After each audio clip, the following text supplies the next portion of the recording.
اللهم صل وسلم وبارك على سيدنا محمد وعلى اله وصحبه وسلم. ازيكم عاملين ايه؟ يا رب تكونوا بخير. فيديو جديد ويوم جديد، ولا نشوف فيديو النهارده بيقول ايه. اول حاجه كده، فيديو النهارده ده روتين في البيت، يعني ايه روتين فيه كله حماس وطاقه وبصوا هينشطكم يعني ان شاء الله، يعني باذن الله. تابعوا معايا الفيديو للاخر علشان تفهموا كل تفصيله فيه. اولا احنا هنا كنا بنفطر في الصاله، تمام، على الطبليه زي ما انتم شايفين. فطرنا وخلصنا وظبطنا الدنيا، وقلت بقى لميت الاطباق ودخلتها ومسحت الطبليه. دي الازازه اللي في ايديا دي فيها بريكس على صابون سايل اللي هو البريل يعني، تمام. وهحط عليه ميه بحله كده، وبخليها بقى ايه، امسح بيها اسطح، امسح بيها حاجه. المهم هنا بقى كانت الكارثه ان عدي كان بيغسل شعره، وبعدين جاب لي حمام الكريم، حط منه وسابه، يعني جابه سابه جنبي. فالمهم انا جاي اشيله لقيته مفتوح، فبرفع كده راح ترك وقع على الارض. المهم انقذنا ما يمكن انقاذه، والولاد لموه، الدنيا اتظبطت والحمد لله، ومسحناه وخلصنا الدنيا. بس فقلت بقى هنا ايه، امسك الكراسي دي بقى كده، بما اننا احنا ساعات بناكل على الطبليه، ساعات بناكل على الترابيزه، بنذاكر عليها كده، يعني ملناش مكان محدد ان احنا نقعد فيه، بس يعني على حسب ما الولاد يحبوا يعني، تمام. بعدين بقى مسكت الكراسي دي كده، معتز بقى بيمسك وبيعمل فيها، بيبقى ايده فيها بونبوني، فيها مصاصه، فيها حلاوه، فيها لو سندوتش جبنه، المهم تلاقي ايده معلمه كده. فانا رشيتها كده ومسحتها، قلت بقى باركولي باركولي باركولي على المكنسه. اشتغلت وبقت قمر. المهم بقى قلت بقى لما اكنس كده والم تحتها، ممكن يكون كنا بنذاكر بقى هنا، تمام. فقلت بقى ايه، اكنس بقى امر، انتوا عارفين مسحه استيكه، برايه، مش عارفه ايه الحاجات دي. فنكنس بقى ونلم كده الدنيا عشان خاطر ايه، نشوف ورانا ايه يومنا كده. النهارده ترويق بقى، هو يعني ايه روتين، بصوا هو مش تقيل، هو خفيف برضه عشان الفيديو ما يطولش عليكم، بس يعني إيه، تشجيع، انا اعتبره تشجيع. المهم يعني انتوا عارفين الجو شتا طبعا اليومين دول، يعني الجو الصبح حلو وشمس وحلو، وبيديكي بقى ايه، طاقه بقى ان انت تفتحي الشبابيك وتدخلي الشمس البيت والحاجات دي.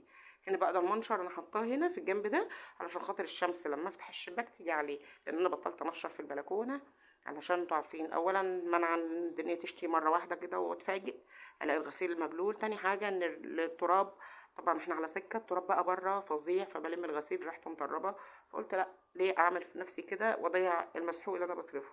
المهم يعني اخدت السجاده كده، اخدت الصاله كده كام قطعه، الصاله 3 4 قطع يعني. المهم يعني الله ما شاء الله.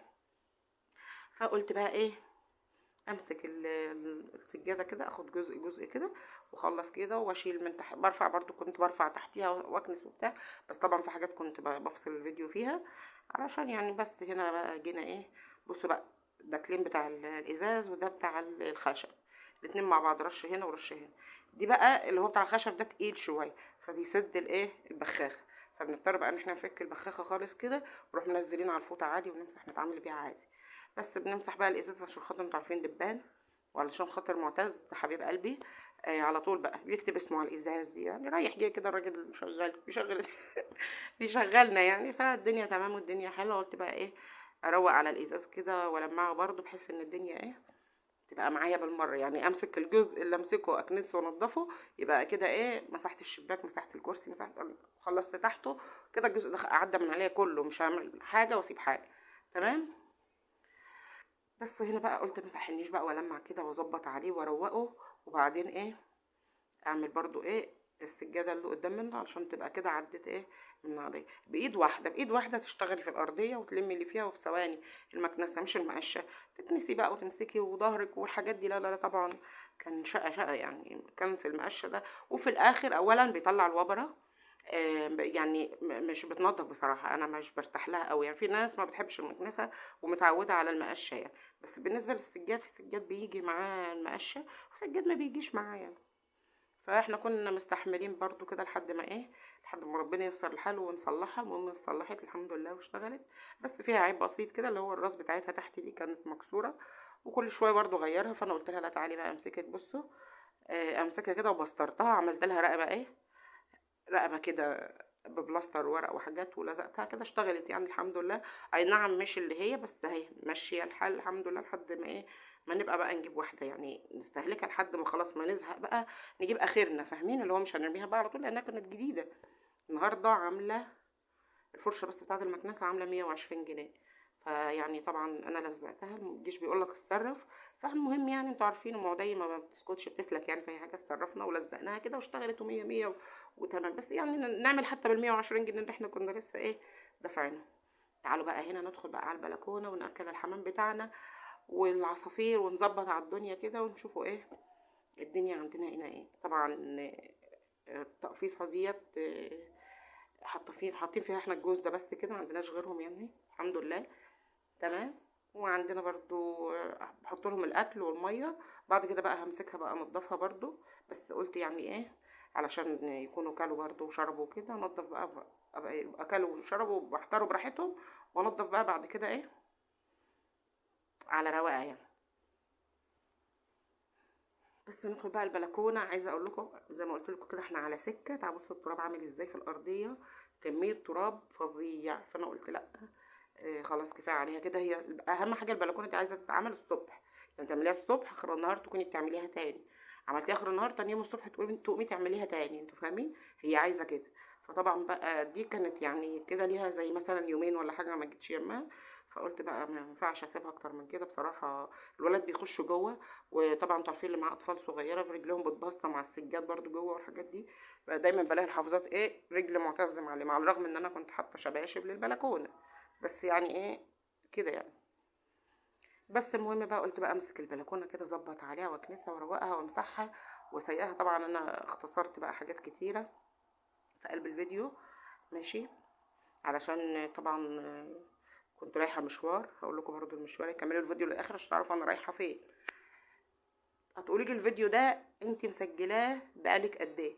وفي ناس بتقول لي انت ليه مش بتنزلي فيديو كل يوم يا ام دودو؟ طيب بصوا بقى، تعالوا بقى نتكلم ايه ان ازاي يا ام دودو ليه مش بتنزل كل يوم فيديو.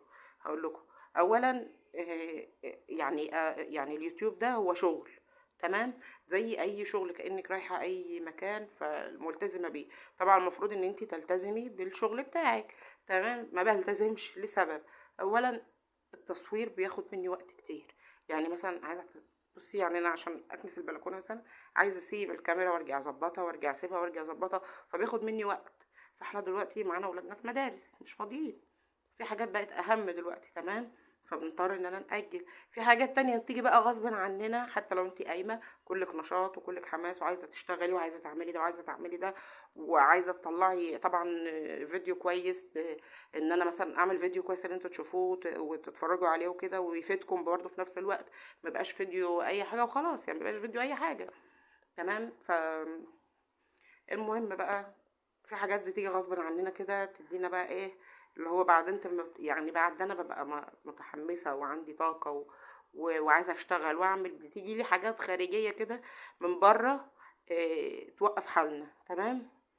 ربنا يبعد عننا وعنكم يا رب الناس الوحشة والناس اللي مش عايزة اقول يعني مش عارفة ربنا يعني، والناس اللي بتتبلع الناس من غير اي من غير اي ذنب ومن غير اي سبب، والناس اللي هي ايه يعني بص هقول لكم ربنا يشغل الناس بنفسها بس، والله بجد. لان احنا في ناس في حياتنا كده يزعلوا لو لقوك في حالك، يزعلوا لو لقونا مركزين في حياتنا شويه، يزعلوا لو حسوا ان احنا بعيد وحياتك دي انت مستقر فيها فانت مش فاضي بقى تركز معاهم وتشارك معاهم الحاجات اللي هم بيشاركوها، سواء بيتكلموا على فلان او علان او بيشاركوا ده او بيشاركوا ده. انت مش فاضي بقى للكلام ده، انت مش عايز تشارك في الحاجات دي، انت قافل على نفسك ومتداري في حياتك ودنيتك وقافل على بابك، ان انت يا دوبك مهامك اللي انت بتعملها هي المهام اللي انت عارفها اللي هي حياتك، ما انتش فاضي تروح لحد تاني.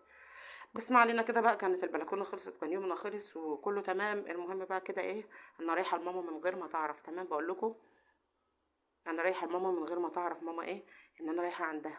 هي انا كلمتها في التليفون قلت لها يا ماما انت هتعملي؟ قالت لي ايه انا محتاره مش عارفه ايه. المهم يعني ايه وقعتها في الكلام ففهمت منها هي تعمل ايه. قالت لي انا هعمل قراميط ومش عارفه ايه وكده. فقلت لها، قالت لي طب انتوا تعملوا ايه؟ قلت لها هنعمل هنسلق بطاطس وهنعمل فول وناكله كده يعني اي حاجه النهارده اكله عاديه يعني. قالت لا ومش عارفه ايه. بص رحت لقيتها بتكلم خالتي خالتي اصلا امي نسيت ان خالتي معاها التليفون وخالتي قفلت مع ماما عادي يعني، نسوا بعض بس المهم بقى رحت نشوي سمك بقى يا جماعه، ورحنا رايحين بقى مامتي عامله قراميط، عملنا غديوه بقى ايه ميكس كده سمك مع بعض، سمك مشوي مع قراميط. بس كانت ماما عامله شويه قراميط تحفه عسل. تمام تمام. طبعا دي ام عديه اللي عدت ام علاء اللي عدت الحدود في يعني مامتي بسم الله ما شاء الله عليها، ربنا يديها الصحه يا رب ويبارك فيها، بتعمل شويه اكلات حلوه. تمام تمام. هنا بقى دخلنا والولاد قعدوا يسقفوا يسلموا هما الاول اصلا قعدوا يخبطوا على الباب ويسقفوا مش عارفه ايه وخضوها شويه، فتقول مين ومش عارفه ايه. كل ده انا كنت مطلعه صوت، بس طبعا انا ايه حبيت اشيل الصوت يعني لان كده يعني. بس دخلنا بقى على ماما فجأة، هي كانت انا سايباها اخر حاجة في التليفون. قلت لها بصي انا داخلة انام يا ماما عشان تعبانة ومصدعة، كنت بذاكر للولاد وقلت بقى ايه اريح شوية، هريح لما اقوم اكلمك تاني. قالت لي ماشي، وسايباني على اساس ان انا نايم. ما عندهاش بصوا، ما خليتهاش يجي لها اي احساس ولا اي بصوا، ما حسستهاش بلحظة كده ان انا خلاص ان انا نازلة يعني وجايه لها وكده. تمام. فهي فرحت جدا يعني لما شافتنا. ماشي. رحت لها بقى، كنت عامله فضلة خيركم بقى كده قرقشتين مقرقشين كده زي العسل. طبعا ما بعرفش، بصوا هقول لكم، ما بعرفش اكل حاجه من غير ماما، وماما برضو ما بتعرفش تاكل حاجه من غيرنا، انتوا فاهمين يعني. لما ماما بتعمل اكله بلاقيها شايلالي منها، ولازم اروح عشان يعني تدوقني منها. تمام. حتى لو حاجه بسيطه بس المهم ان ايه تدوقني منها. وانا نفس الكلام، احنا من ساعه ما انا من صغري على كده، وهي برضو نفس الكلام، فاحنا مرتبطين ببعض جدا يعني. عايزين بخور بقى، بخور يا جماعه بخور المهم بقى ايه، رحنا بقى طبعا واتغدينا سوا. بص قلت لكم القراقيش بتاعت ام دودو المقرقشه الحلوه، عامله شويه قراقيش بالعجوه كده. تقولوا لي ما نزلتيش ليه الحاجات دي؟ اقول لكم ما اعرفش. ده كان عيش بقى خالتي كانت عطيهولي وكده، وحاجات كده كانت خالتي جايبها لي، ربنا يخليها يا رب برضه ويديها الصحه. فطبعا كنت واخده منها لماما يعني ايه. انا قلت لكم اي حاجه بتجيلي او بتيجي لماما فبتبقى على اتنين على طول، الاسم ما ينفعش على واحد، بتتقسم على اتنين. المهم بقى قعدت بقى على الشباك ده كده وادي لماما. كل ده انا ما سلمتش على ماما، كل ده الولاد خدوا ماما مني وقعدوا يسلموا عليها ويبوسوها ويحضنوها وانا ما سلمتش عليها. قعدت بقى اطلع لها، ودي جبنه برده كانت خالته حبيبتي جايبها لي. بس قعدت بقى ايه، وده بقى مش هقول في الفيديو ايه اللي في الكيس ده عشان عشان قالها تشوف الفيديو. بس اللي في الكيس ده مش هقول ايه، مش هينفع اقول ايه. المهم يعني جبت بقى الحاجات دي لماما. كل ده ما سلمتش على ماما، بكلمها من على الشباك وبهزر معاها وبعمل وكده وما سلمتش عليها. واصلا ماما عماله تدور على خالتي على التليفون ما لقيتهاش. ماشي. يعني ماما سرحت اصلا، ما لقيتش التليفون، عماله تقول الو الو ما لقيتش خالتي. بس هنا بقى دخلت بقى بما اننا ما سلمناش بقى، فاول ما دخلنا قلنا نسلم بقى. مامتي حبيبتي بتوحشني بقى لي مثلا، كان بقالي كده زي مثلا 10 ايام او حاجه ما شفناش بعض يعني. بس ودي كوكي بقى قعدنا نسلم عليها ونبوسها ونحضنها. وكوكي العسل بقى بتيجي عندي واحده تانية، رحنا هناك ما شاء الله عليها، استقبلتنا استقبال حلو يعني، مش خايفه وبتاع، وكانت داري علينا وكيوته وعسوله كده، ربنا يحميها يا رب. بس وقضينا اليوم مع بعض وقعدنا عملنا مقلب في آلة شويه في التليفون، وقعدنا نرخم عليها. وبعدين اكتشفت ان احنا جينا، احنا ما كناش عايزين نعرفها ان احنا ايه جايين يعني. بس خلصنا بقى الايه، خلصنا بقى المقابلات والسلامات والحاجات وكده. وقلت بقى بصوا عدنا تاني بنسلم تاني انا وماما لان انا كنت عامله ده فيديو يعني على تيك توك وكده، فنزلت واقول لكم بصوا ماما. رحت بقى لقيت ماما عامله سلطه وشاويه بدنجان، وكانت عامله شويه رز صغننين قد كده والله يكفونا والحمد لله يعني ما شاء الله كان الاكل ربنا يبارك فيه، وكانت اكله حلوه والولاد كلوا وانبسطوا واحنا كلنا وكفايه. بس سيبكم من الاكل بقى والشرب، كفايه لمتنا مع بعض، كفايه قعدتنا، كفايه. بس جت قلبة بقى مسكت فينا وماما والا ولازم بقى تباتهم والحاجات دي انتوا عارفين بقى، لازم انا اروح هناك ابات على طول اروح هناك امشي دي استحاله. فالكل بقى اصر ان انا كنت رايحه على اساس ان انا مش هبات يعني، رايحه عشان هاجي بقى عشان الدروس انتوا عارفين المدارس والحاجات دي. بس هنا بقى الحب الحب الشوق الشوق. بس المهم بقى كده قعدنا بقى وفرحنا وانبسطنا دي اللمه الحلوه يا جماعه اللي اتقال عليها فعلا لمه حلوه. هي امك، هي سندك وظهرك وكل حاجه. حد تاني ما يتقالوش يا ماما، هي ماما واحده بس. اي حد تاني يتقال له اي لقب تاني غير ماما، كلمه ماما دي ما تتاخدش الا لماما نفسها. اي حد تاني يقول له يا عمو يا خاله يا طنط يا ستو يا اي حاجه، بس ما تدوش لقب ماما يعني، مش اي حد يستحقه بصراحه يعني.